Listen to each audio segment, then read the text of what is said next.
we talk to a lot of people who have either sold up in their home country and are looking to move overseas, or are thinking about selling up and moving overseas.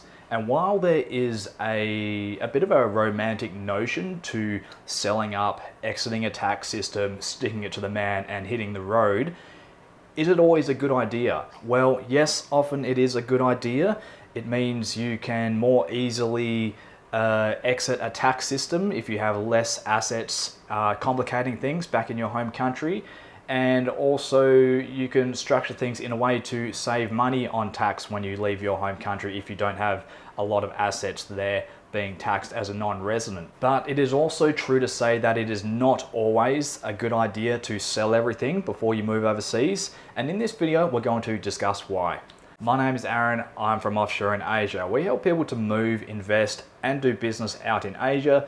If you're interested about any of these things, head over to offshoreinAsia.com. You can send us an email, you can book in a consult call, you can just browse our multitude of articles that we've got up there about living, working, doing business, all these things out in Asia. Well, what I wanted to discuss here is primarily the lifestyle reasons, not so much the taxation reasons. Yes, taxation often makes sense to cut your ties and restructure when you're moving overseas, but no matter how much we plan things, no matter how meticulous our spreadsheets are, situations arise in life that we haven't planned for and that we did not expect. So sometimes it can be good to have a bit of a lifeboat, a bit of an insurance policy so that you can go back home easily if you need to, if something comes up that forces you back home, or if you just changed your mind and you want to go back home and set up your life there again. It can be worth having this insurance policy, if that's what you want to call it, even if it does have an opportunity cost. So the prime example here is selling your house when you decide to leave your country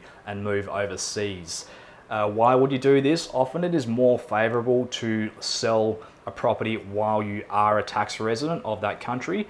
There is often more concessions available to tax residents than there are to non-tax residents. That said as well, if you're going to rent out your property, you will often be paying tax at a higher rate as a non-resident than you would be as a resident. So financially, you are going to be worse off in many cases when looking at this specific set of criteria. But sometimes it is worth paying a little bit more tax to have this insurance policy. It's there, it's a backup plan, it's almost a bit of a reverse plan B. Just in case if you do want to move back home, you can move back home and slot back into society with ease. Now, why would you want to do this? Let's say you sell your house for $500,000, you move overseas, you put your money in a, I don't know, it could be a term deposit where you're getting beneficial or, reasonable tax treatment through the DTA. It could be shares, it could be something else. Now, what happens if 5 or 10 years later you want to move back home and your investment, well, the money that you had from selling your house, you've been living off that, maybe you've earned a bit of interest, maybe you've got a bit of capital growth if you bought some shares and it has gone up to maybe 600,000. But what about if in 10 years time you go back and to buy that same house now costs $1 million? That is not unheard of in Australia, at least, to have the price of a property double in 10 years or so. Then you're going to find yourself in a position where you cannot afford to buy back into the same quality of life that you had before. You might have to get something smaller, you might have to downsize from a house to a unit, you might have to move from a high amenity area further out into the far-flung suburbs where there is lower amenities, or you may have to move to a more dangerous area. If this happens and you find yourself priced out of the market, you're going to have to make some concessions on the standard of life that you were used to. Another thing related to that is the capital growth that you could miss out of. You've sold up, same as in the first example, you've moved overseas, maybe you've put your money in shares, maybe you've put it in the bank earning interest, maybe you've bought a condo in another country. A lot of advanced economies, a lot of advanced countries that most of us come from when we're moving out to Asia, these high cost countries often have,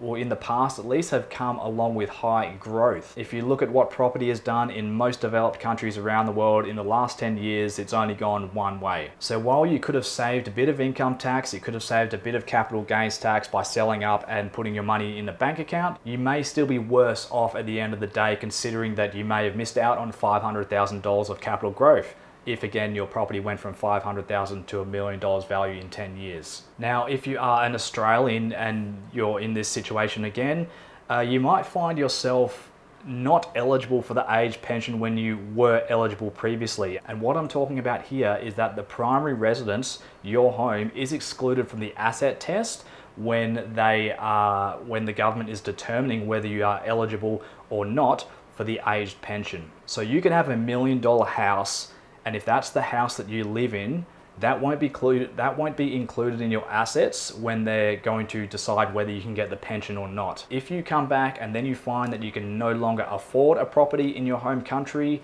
and you're forced to instead put the money into shares or put the money into a bank account or some other financial asset, these kinds of investments are included in the asset test when determining whether you are eligible or not for the pension. So this could put you over the threshold, which might mean even though you do not own your own home, because you have this other money sitting in financial assets that is not property, you may not be eligible for the age pension, or maybe you'll be eligible for a lower pension, a part pension, than you would have been eligible for if you had a big chunk of money tied up in your primary residence. The last reason that I'll mention here of why it can be a good idea not to sell up your family home in particular if moving overseas is it takes a lot of courage to cut all ties from a country, especially if you are quite well established financially, if you have a lot of assets, if you have multiple properties, if you have various business structures and things going on. It's a lot more to disconnect with. It's a lot more planning to set things up in a way to keep all this stuff in place, which you can do, by the way. You can keep your companies running. You can keep trusts going. You just might have to do a bit of restructuring along the way. And we can help you to work through these issues if that's what you want to do. But it can be a lot more difficult to cut ties in order to successfully exit a tax system if you have more assets and things going on in your financial affairs. Some people may just prefer to keep what they have and then retain that peace of mind knowing that they can easily come back home and easily slot back in if that's what they want to do. So just while having a property in a country that you're moving to can have a benefit to it, retaining your property back home does have a benefit as well. Even if it isn't a financial benefit, it does have a non-monetary benefit to it, just knowing that you have that property there for you if you need it. If you fall on hard times, if something happens and you need to go home, you need somewhere to base yourself, you've got that there if you need it. And while it might not always be a monetary value, if it's costing you money to hold, for example, a non-monetary value still has value all the same. Not everything is about money. Of course, if you are a higher net worth individual, it's a lot easier to say that it is not about money. A lot of people just don't have a choice. If they're moving overseas and they're not going to be living in that home, they don't want to be paying tax back in that home, they might not have too much choice because they may need that money to establish themselves overseas. So that's fine as well. Everyone has a different scenario.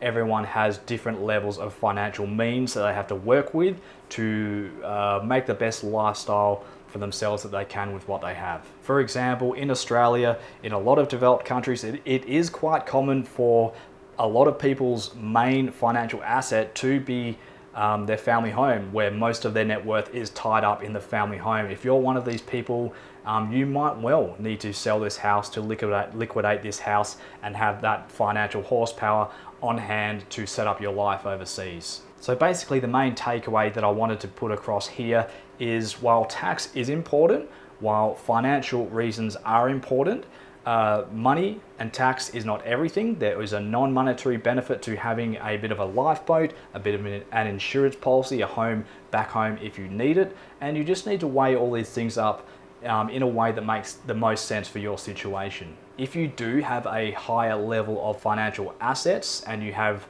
the freedom of choice to be able to choose not to sell a property, sometimes it can be good to hedge your bets. You might want to retain this property back in your home country, even though there is some tax disadvantage there, but the other side of it is you're getting the insurance policy of having that lifeboat there if you need it, and then future earnings down the track, you can use that to structure them more efficiently, maybe by setting up an offshore stock portfolio or buying property overseas. So if you have the means to hedge your bets somewhat and be protected on both sides, that's the win-win scenario that we're all going for. Of course, not everyone can do that, but if you can do that, that's a really good thing. Now, if you're interested in sort of working through your situation, working through a kind of a cost-benefit analysis of taxation, of financial effectiveness of holding a property back in your home country.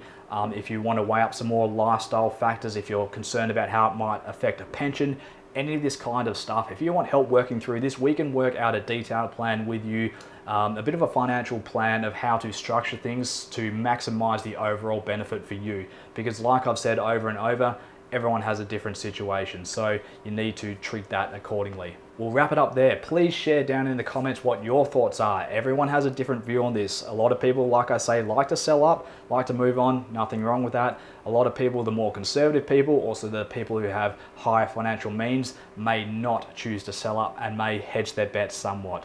We'll leave it there. Thanks a lot for watching. Catch you later.